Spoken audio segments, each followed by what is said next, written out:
Menghisal liu mayat agar jadi sakti.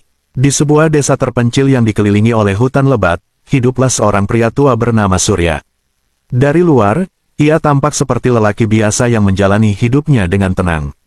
Namun, di balik matanya yang layu dan wajahnya yang penuh keriput, tersembunyi sebuah obsesi yang telah menguasai pikirannya sejak ia masih muda menjadi dukun sakti. Surya tumbuh dalam keluarga sederhana. Ayahnya adalah seorang petani yang selalu mengajarinya untuk bekerja keras dan menerima hidup apa adanya. Namun, sejak kecil, Surya merasa ada sesuatu yang berbeda dalam dirinya. Ia sering melihat hal-hal yang orang lain tidak bisa lihat. Terkadang, ia mendengar bisikan-bisikan dari angin malam yang berhembus, atau melihat bayangan samar di antara pepohonan. Pengalaman-pengalaman ini membuat Surya percaya bahwa dirinya memiliki bakat untuk menjadi seorang dukun. Di desanya, ada seorang dukun terkenal bernama Kiraga.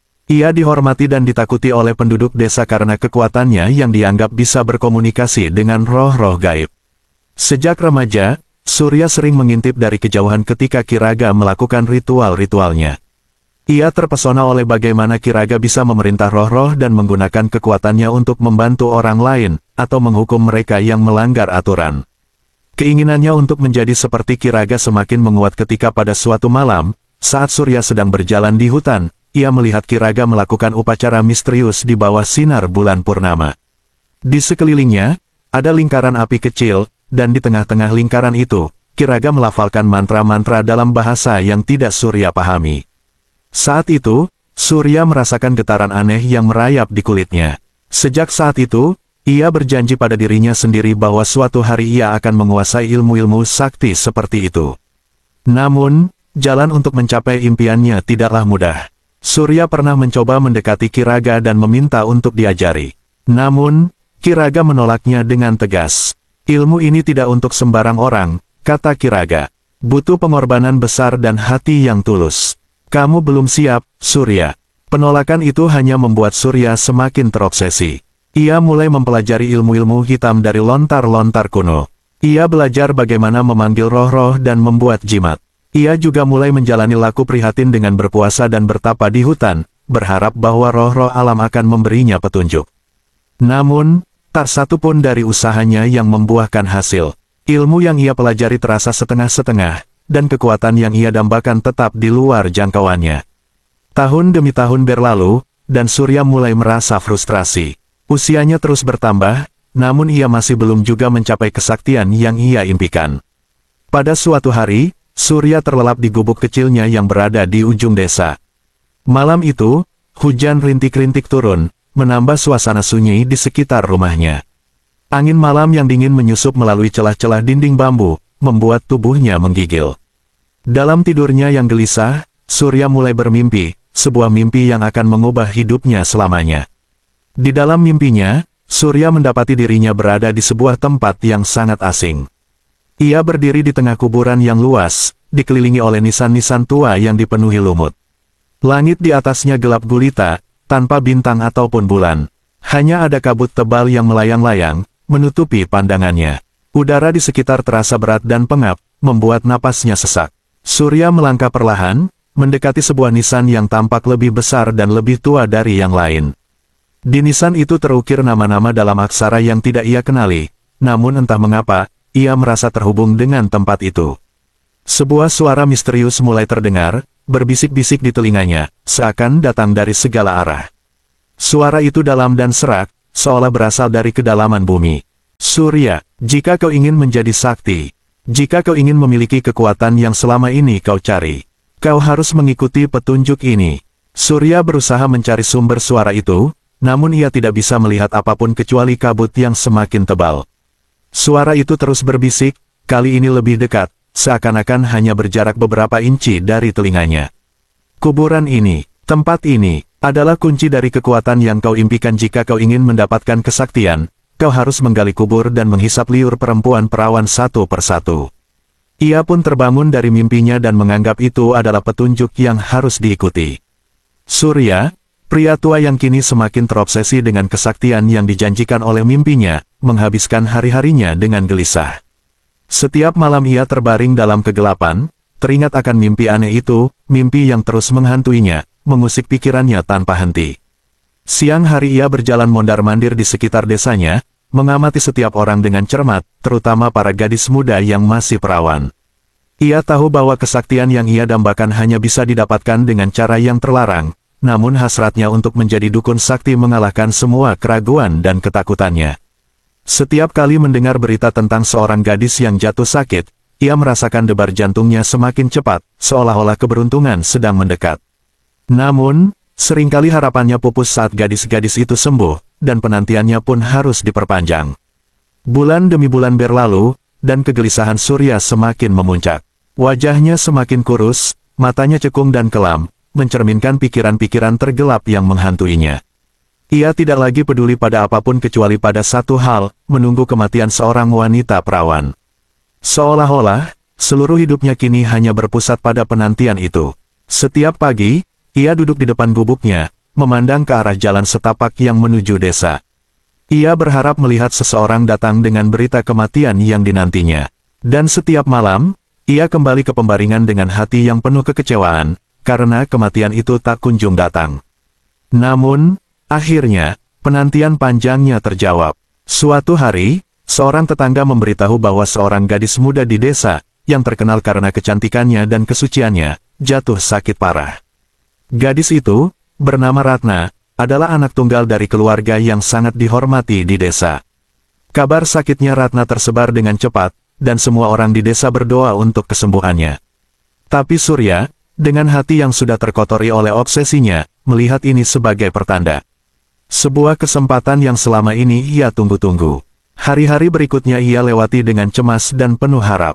Ia mendengar kabar bahwa kondisi Ratna semakin memburuk, dan dalam hatinya yang gelap, Surya merasa inilah saatnya. Dan benar saja, pada suatu pagi yang suram, lonceng kematian berbunyi di desa itu.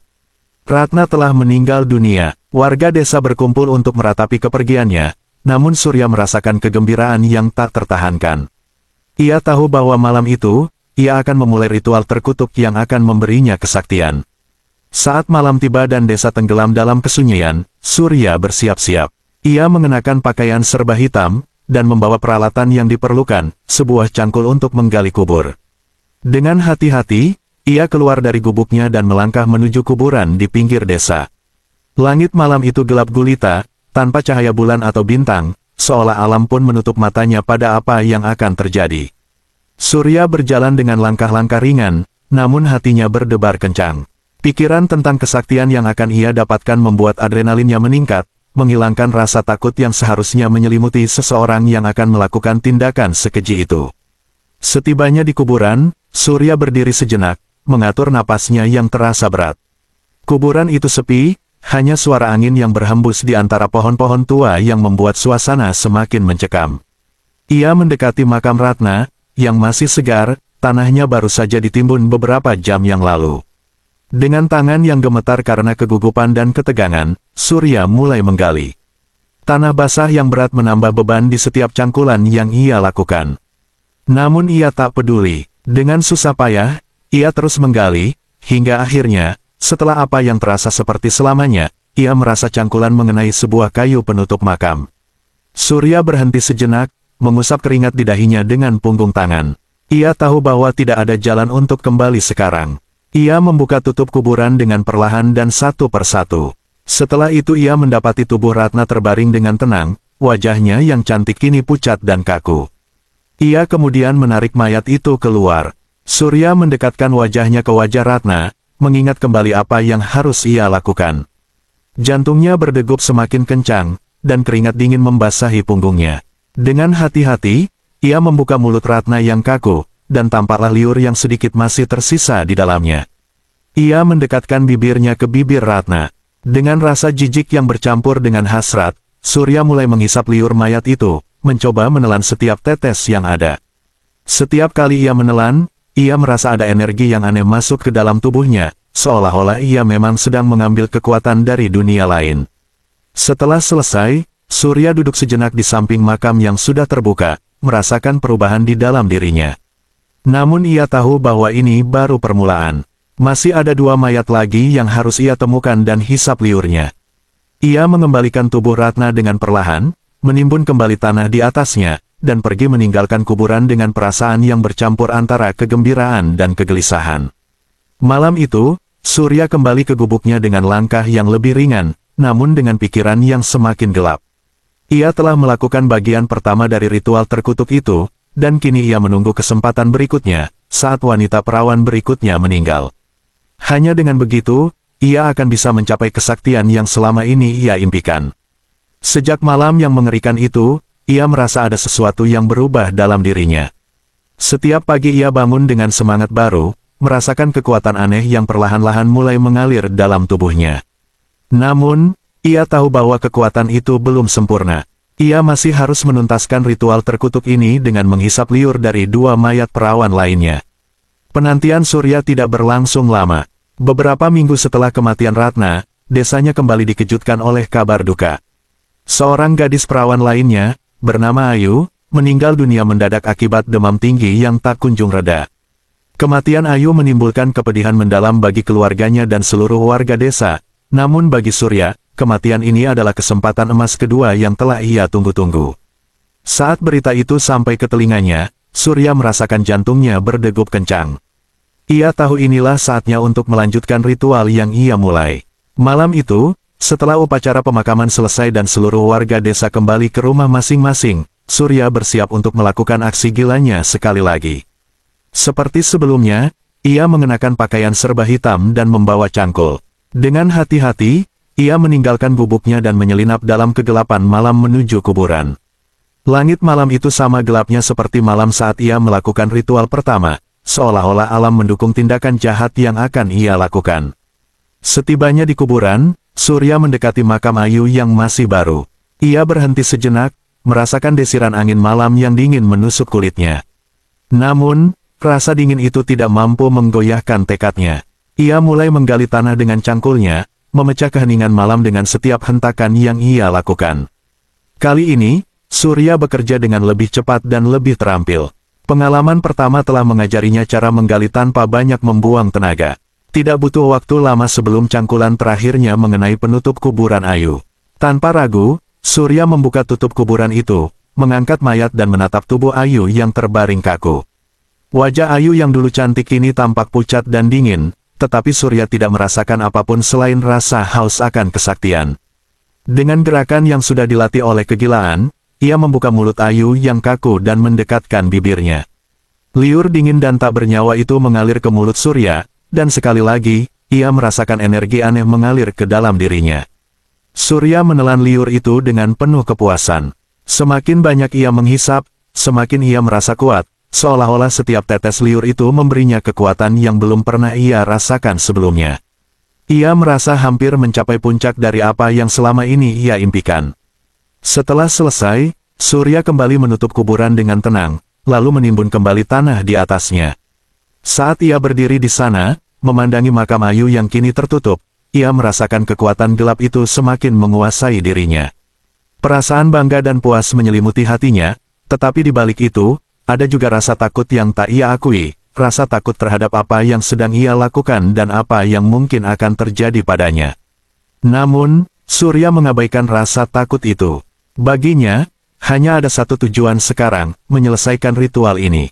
Ia tahu bahwa kesaktian yang ia dambakan semakin dekat, hanya tinggal satu langkah lagi.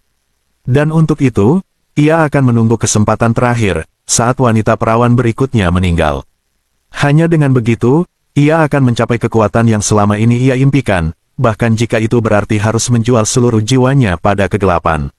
Malam itu, langit gelap dan bulan tersembunyi di balik awan tebal, menciptakan suasana yang suram di desa terpencil tempat Surya tinggal. Berita duka kembali menyebar dengan cepat, mengabarkan kematian seorang wanita perawan bernama Sari. Kematian Sari menambah daftar panjang tragedi di desa itu, namun bagi Surya, kabar ini adalah panggilan yang ia tunggu-tunggu, kesempatan ketiga untuk menyempurnakan ritual terkutuknya. Segera setelah berita itu sampai di telinganya, Surya merasakan detak jantungnya semakin cepat. Ia tahu inilah saatnya, kesaktian yang ia dambakan selama bertahun-tahun sudah berada di depan mata. Tanpa membuang waktu, ia mengambil perlengkapannya, cangkul, dan pakaian hitam yang menjadi tanda kegilaan dan obsesinya. Malam itu, ia merasa lebih siap dari sebelumnya. Setelah memastikan bahwa desa sudah sunyi dan tidak ada seorang pun yang mengawasinya, Surya menyelinap keluar dari gubuknya menuju kuburan. Angin malam berhembus kencang, membawa aroma tanah basah yang membuat bulu kuduknya meremang. Namun, Surya tidak peduli. Tekadnya sudah bulat. Dengan langkah cepat, ia tiba di kuburan dan langsung menuju makam baru milik Sari. Surya mulai menggali makam dengan semangat yang membara, seperti seorang pekerja yang hampir menyelesaikan tugas terberatnya. Setiap hentakan cangkulnya ke tanah terasa lebih mudah, lebih cepat. Tanah basah dan gembur memudahkan pekerjaannya, dan dalam waktu singkat, penutup kuburan Sari sudah terlihat. Ketika ia menarik mayat keluar, tubuh Sari yang dingin dan kaku tampak pucat dalam remang-remang malam. Surya merasa hatinya berdegup kencang. Ini adalah momen yang telah ia tunggu. Dengan tangan gemetar karena adrenalin, ia membuka mulut mayat itu, bersiap untuk menghisap liur terakhir yang akan melengkapi kesaktiannya. Namun, tepat saat bibirnya hampir menyentuh mulut Sari, sebuah suara ganjil terdengar dari kejauhan, derap kaki yang cepat dan berirama, disertai geraman yang membuat Surya terdiam sejenak. Ia menoleh, dan dari balik bayang-bayang pepohonan, muncul segerombolan anjing liar. Mata mereka bersinar di kegelapan, dan liur menetes dari mulut mereka yang terbuka lebar, menampakkan taring-taring tajam. Mereka datang entah dari mana, seakan dikirim oleh kekuatan gaib untuk menggagalkan ritual terakhir Surya. Saat anjing-anjing itu menyerbu ke arahnya, Surya merasa jantungnya berdebar kencang, tapi ia tidak mau mundur. Matanya menyala penuh tekad, dan cangkul di tangannya diangkat tinggi-tinggi, bersiap untuk bertarung mempertahankan mayat Sari. Dia tahu bahwa ini adalah momen penentu, kesaktiannya hanya bisa tercapai jika ia berhasil menyelesaikan ritual ini. Anjing pertama melompat ke arah Surya dengan taring yang siap merobek dagingnya. Dengan refleks cepat, Surya mengayunkan cangkulnya, menghantam kepala anjing itu dengan keras. Suara dentuman keras terdengar saat besi cangkul menghantam tulang, dan anjing itu terjatuh, mengerang kesakitan. Tapi, sebelum Surya bisa menarik napas lega, dua anjing lainnya sudah menyerang dari sisi yang berbeda. Surya memutar tubuhnya, mencoba memukul anjing-anjing yang mendekat, tapi gerakan mereka begitu cepat dan ganas. Satu anjing berhasil menggigit pergelangan tangannya, menyebabkan rasa sakit yang luar biasa. Ia merasakan darahnya mengucur deras, tapi tidak punya waktu untuk memikirkan luka itu. Dengan tangan yang masih bebas, ia menendang anjing itu sekuat tenaga, membuatnya terlempar beberapa meter ke belakang. Namun, anjing-anjing lain segera mengisi celah yang terbuka. Mereka menyerangnya secara bersamaan, dari segala arah. Surya berusaha keras untuk bertahan, mengayunkan cangkulnya tanpa henti, namun setiap kali ia berhasil melukai satu anjing, dua anjing lainnya akan menggantikannya. Mereka semakin liar dan beringas, dan jumlah mereka yang banyak membuat Surya kewalahan. Gigi-gigi tajam mereka mulai merobek kulit dan dagingnya, meninggalkan luka-luka yang dalam. Surya berusaha untuk tetap berdiri, menolak untuk menyerah. Ia mengumpulkan seluruh kekuatannya yang tersisa, mengayunkan cangkul dengan liar ke segala arah. Tapi tenaganya semakin melemah, dan gerakan anjing-anjing itu semakin sulit untuk dihadapi.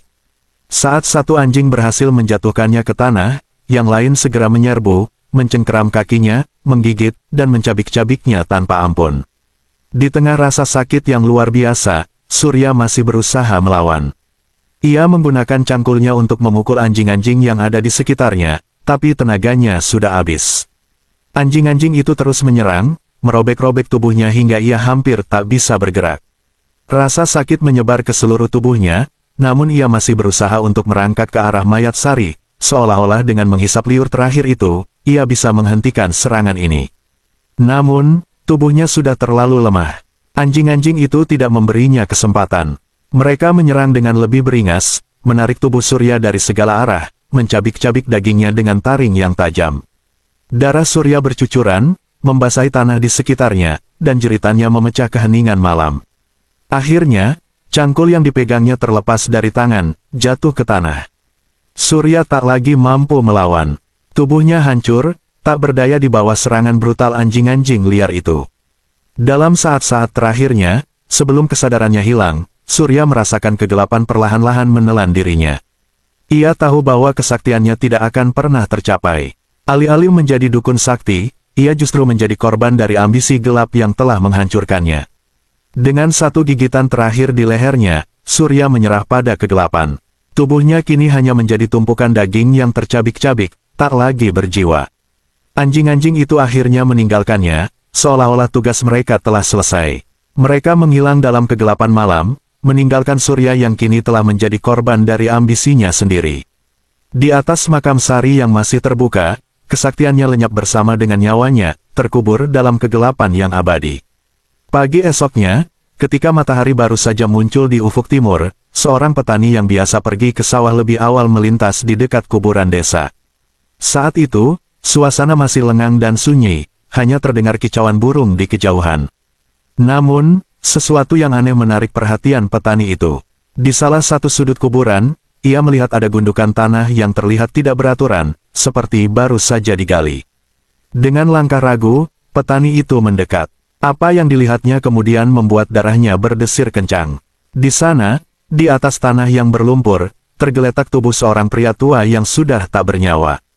Tubuhnya tergeletak dalam kondisi yang sangat mengenaskan, kulitnya robek di sana-sini, dagingnya tercabik-cabik, dan pakaian yang dikenakannya penuh dengan noda darah yang sudah mengering.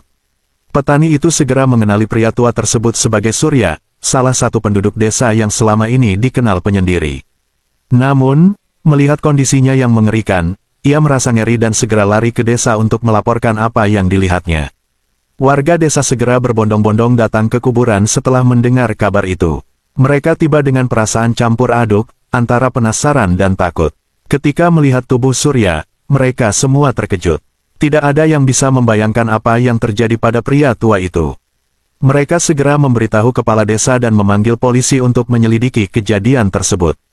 Namun, meski polisi melakukan pemeriksaan, mereka tidak menemukan tanda-tanda yang jelas mengenai apa yang sebenarnya terjadi. Warga hanya bisa menebak-nebak. Ada yang berpikir bahwa Surya mungkin diserang oleh hewan liar, sementara yang lain percaya bahwa ada kekuatan gaib yang terlibat, mengingat Surya sering terlihat aneh dan tertutup dalam beberapa tahun terakhir. Tidak ada seorang pun yang tahu tentang obsesi Surya untuk menjadi dukun sakti, atau tentang ritual terkutuk yang telah dilakukannya. Mereka tidak tahu bahwa di malam-malam sebelumnya, Surya telah melakukan tindakan mengerikan demi mengejar kesaktian yang ia idamkan. Bagi warga desa, Surya hanyalah pria tua yang malang, yang menemui ajalnya dengan cara yang tragis dan misterius. Tubuh Surya akhirnya dimakamkan kembali di kuburan yang sama, namun kali ini dengan upacara yang sederhana dan penuh duka. Kejadian itu meninggalkan misteri yang tidak pernah terpecahkan di desa kecil tersebut. Warga desa terus menjalani kehidupan mereka seperti biasa, namun kenangan tentang pagi yang mengerikan itu tetap hidup di benak mereka, menjadi bagian dari cerita-cerita mistis yang akan diceritakan turun-temurun.